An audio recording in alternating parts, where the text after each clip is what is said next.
আসসালামু আলাইকুম। এবিসি স্কুলের পক্ষ থেকে আজকের এই বেসিক ইংলিশ গ্রামার ক্লাসে আপনাদের সবাইকে স্বাগতম।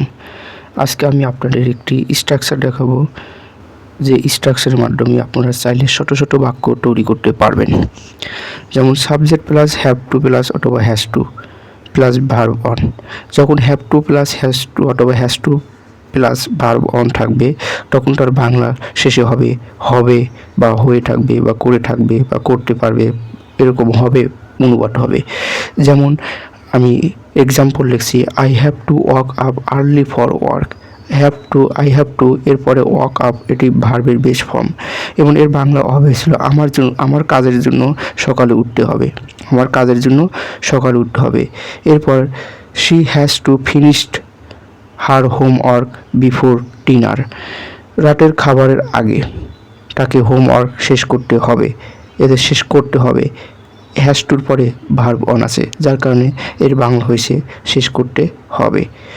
এরপর they have to study hard for the upcoming exam.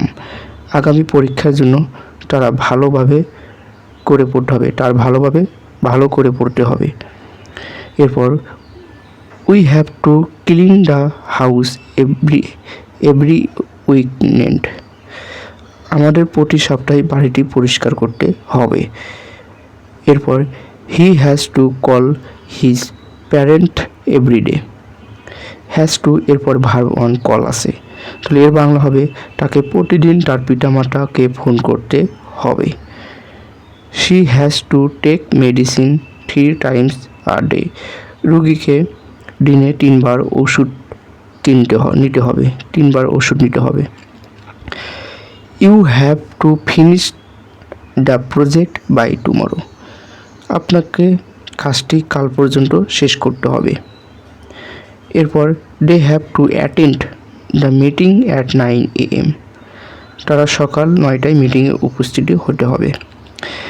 They have to buy groceries from the market. আমাকে মার্কেট থেকে প্রয়োজনীয় জিনিস কিনতে হবে। এরপর he has to catch the bus at 7 AM। তাকে সকাল 7টায় বাসে উঠতে হবে।